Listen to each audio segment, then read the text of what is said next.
What's up, vinyl community and YouTube land? It is Kendall Stokes coming at you with another video for the Spin Doctor and his Vinyl Mayhem YouTube channel. Today, I just want to make a kind of a short video, hopefully. I'm going to talk about 3 albums, and as you can tell by the name of the title of this video, it's all about jazz. So, I want to get right into it, talk about these 3 albums that I think sound amazing, that I'm really impressed with, and that I've been wanting to get for a little while now. So let's get into it. The first one I'm going to show you is this one here. Herbie Hancock, Headhunters. So I'm sure, like a lot of people, you hear the name Herbie Hancock and you think of Tommy Boy.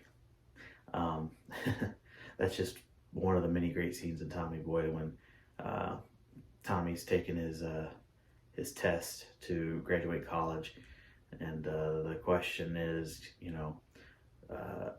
the signage of the Declaration of Independence, and he puts Herbie Hancock, not John Hancock. But anyway, that's beside the point. This is the Analog Productions, as you can tell, the Analog Productions version of this record. It's the 33 RPM, not the 45. I am a lot like Mazzy when it comes to this. I prefer 33 just because I really don't think that I can tell the difference in a 45 and a 33 that much. I mean, maybe I could. My system's not that great, so I know that it's not going to matter on my system right now. Maybe as I continue to progress my system and make it better. But I've been wanting a copy of this for a long time, and I've been wanting the Analog Productions one because I know that it's going to sound the greatest. And it definitely did not disappoint. This record came out in like 1973 on the Columbia label, and it was a breakthrough jazz record. Jazz fusion really connected with the funk, the rock, and of course the jazz. Very, very different than what he had done before. It made the Rolling Stone Top 500, the greatest albums of all time, at like 498. It charted on the Billboard Top 20 when it came out. Stuff that jazz didn't do a ton of. So, and it's an iconic cover. It's kind of a really cool looking cover, obviously. On the back, you got the band here. But really excited to have this album. I've listened to it a few times already. It's just a great jazz record to have, and I think everybody should have. Even if you're not a jazz fan, I think you'll like this record.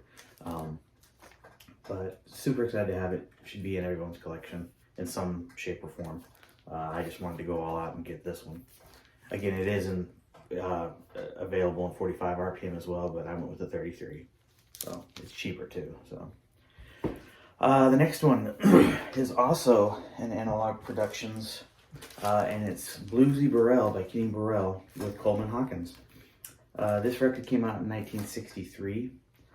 It was on the Moodsville label, but again, it's an Analog Production, so it's all analog, as the sticker states. Another 33 RPM. This is just, it's a very different record, I would say, for Kenny Burrell.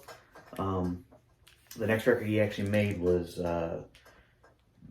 Midnight Blue, which, is the iconic Blue Note record.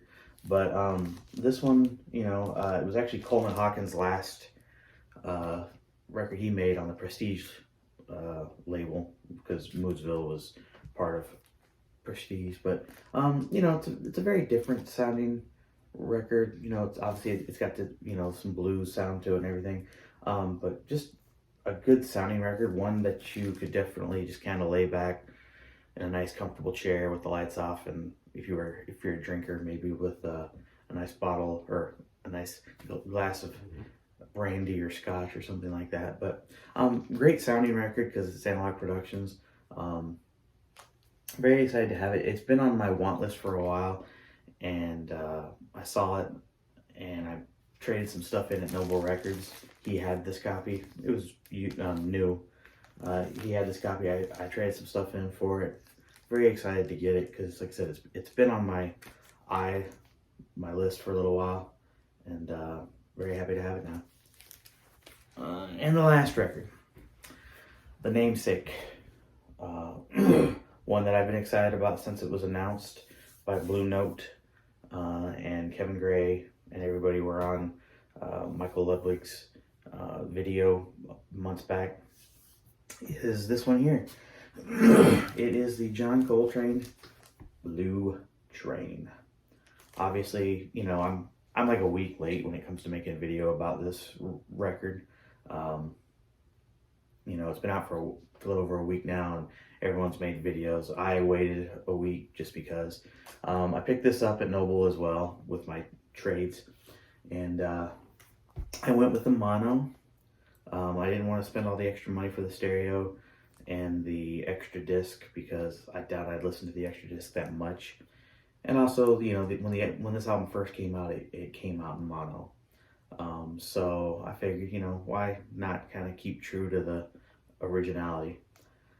So, you know, I'm fairly new to jazz still, but I've kind of jumped in head first, and, you know, this is my first John Coltrane record, and I'm glad that it is because it's so good. It's phenomenal. It honestly may now be my favorite jazz record I have. I've listened to it 4 or 5 times in the last week. It's one that I can listen to over and over again.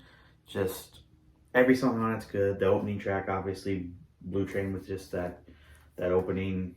It's iconic. It sounds amazing because I've heard it before in movies and TV shows and stuff, and you know, so just didn't really think much of it. If any of you are Bosch fans, you know, the Michael Conley book series Bosch, and then also the TV show that was on Amazon Prime. The main character, Harry Bosch, is a huge jazz fan, and he listens to vinyl, and he goes to jazz clubs and all that stuff. And he has a dog, and his dog's name is Coltrane, obviously after this man right here. You know, Coltrane just would have celebrated his birthday a couple days ago. You know, he's a North Carolina boy, so it's kind of cool that, you know, he's from just down the road in Hamlet, North Carolina.